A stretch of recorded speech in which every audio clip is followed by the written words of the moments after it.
to play with, because you know, a lot of times I played with a ton of drummers in my years, and it's nerve-wracking when a drummer's like speeding up and slowing down, and you know, it makes the vibe weird, and you can't really focus on the show part, which is really important. And it's very important in Vixen. I mean, that's where the fans start to figure out that I'm probably not a good dancer and things like that when we start to do like choreography. Like apparently Rat used to do this whole choreography during Back for More. Okay, where they were like, there's like a refrain in the song where it's like they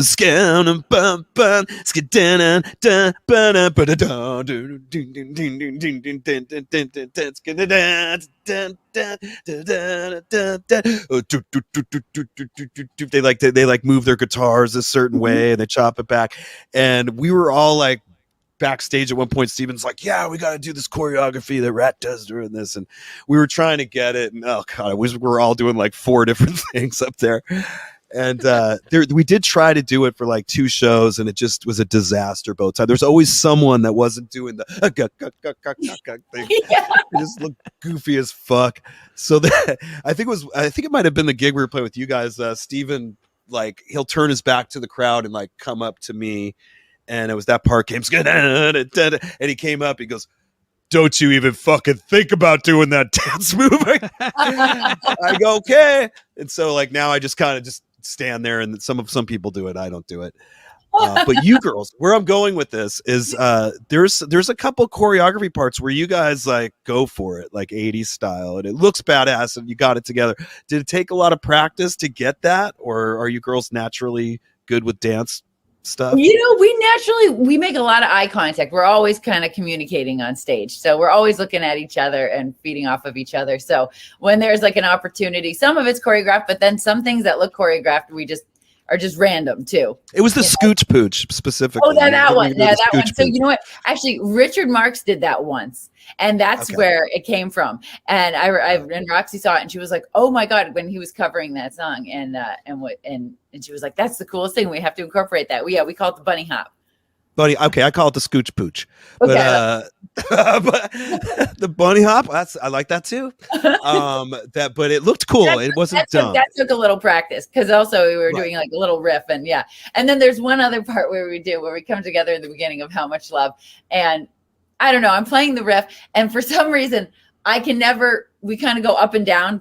It's like dun, dun, dun, dun, and I'm always up on the down, and they're down on that, and so it's Julie and Lorraine, and then me. So now I told Lorraine, I go, when I come over to you, just put your hand on my shoulder and just push me down when we go down, so then I'll get the right. I know the one. That's the one.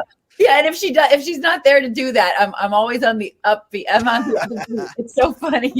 But you keep smiling. I mean, that's a sign of professionalism. Like, you have that about you, where whatever happens, you're beautiful. You can smile. It just, it just works. It smooths itself out, and it's great to watch.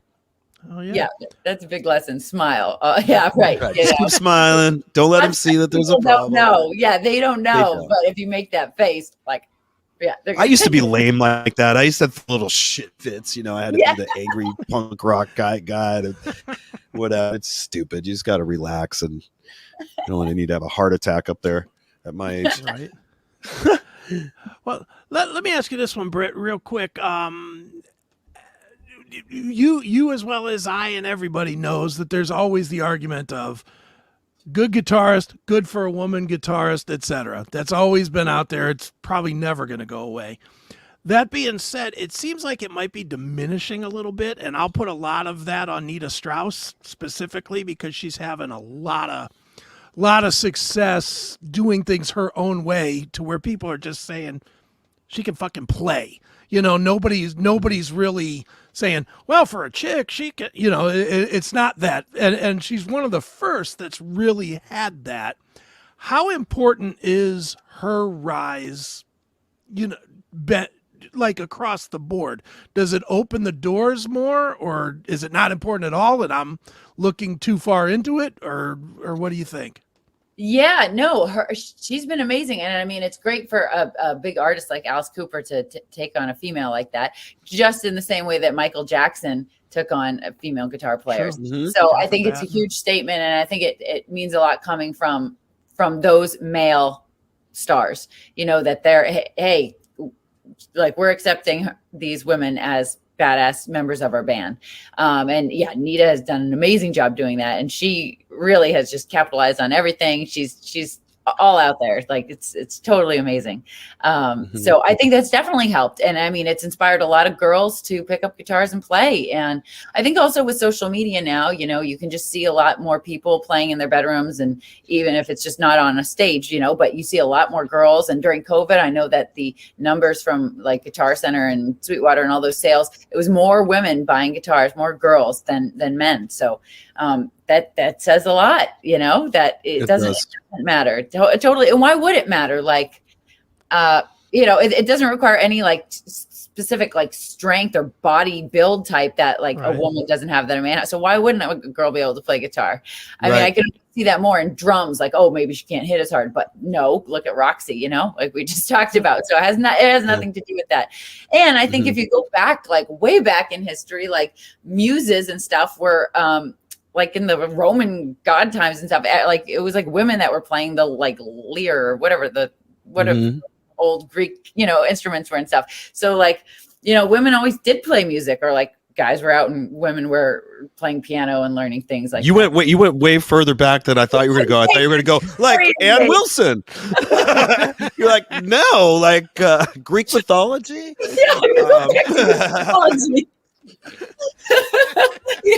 but no, I think it's getting to a good point again, where it's more commonplace. There's an aesthetic that really works, like as you mentioned, Michael Jackson. I think he might have been one of the first when he Prince did. That's right. Thank you for reminding us of that, Prince. But it definitely looks good, and then it's got that the male female energy too, that you get both, you know what I mean? And it can be sexy and cool. And yeah, like Alice Cooper figured it out, and he's kind of kept it going.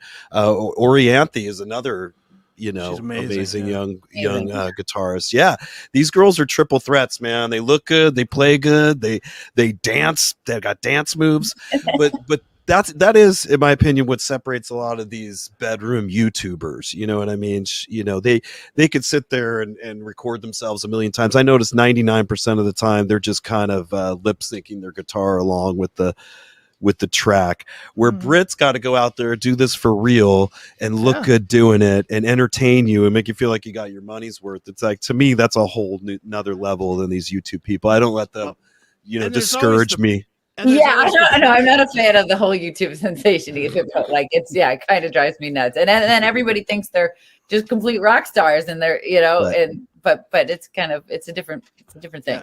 Well, like, can you carry your shit through the airport? I didn't think so. Well, the weird thing too is that though now in today's world, these young bands, I'm seeing personally a lot of bands that are coming together that way, where they just find a drummer that it is good for that. I'll point to the girls in Plush, who I know, their current drummer they saw on Instagram. They just saw her on Instagram, hit her up, and now she's in the band. And like that whole band was manufactured through social media. It is. I'm with you guys. I like it better when people get together and they figure out if they have a vibe, instead of this digital vibe of here's my MP3s. What can you do with it? But I guess that's because we're old.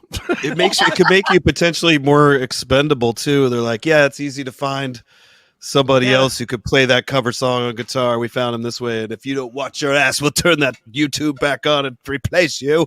You're all replaceable. Right. Yeah, fuck. I've heard that before. Nice. Well, Britt, where are you going to be with Vixen here in the coming months, and what can we look forward to past the next single?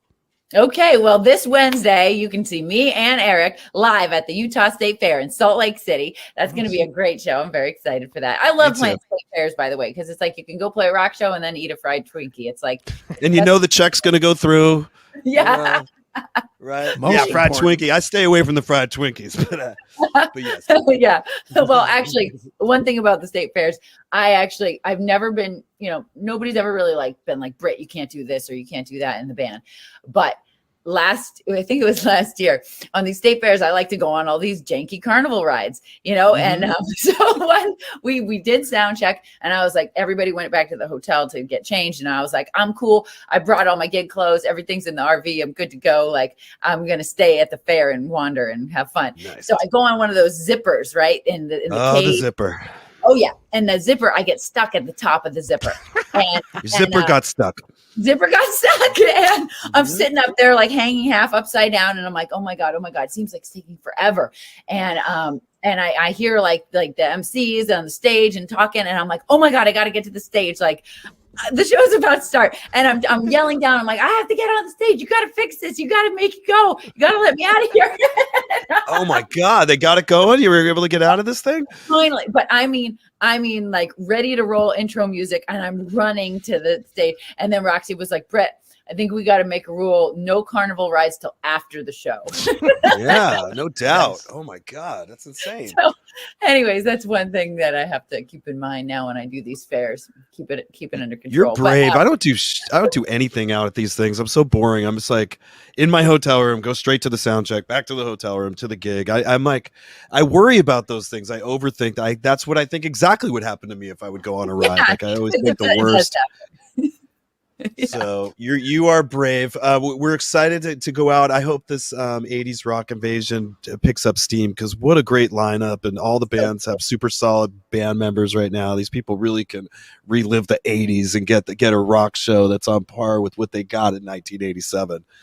Yeah, definitely. Well, Britt, thank you so much. I look forward to seeing you this week, and come by anytime. You're welcome on the show to promote whatever you want. Absolutely. Love it. Well, thank you so much for having me. Great chatting with you guys. Great way to start the day. And look forward to seeing you all soon. All right. All right. Let's wrap this up with the most famous Vixen song. It's a little live version with you guys all playing Edge of a Broken Heart. So, and that's going to wrap it for CHRIS Akin Presents as well. So Erik and I will be back next week. Britt will be on a stage somewhere next week, I would imagine. So let's check it out right now. This is Vixen with Edge of a Broken Heart, and we will see you guys next week.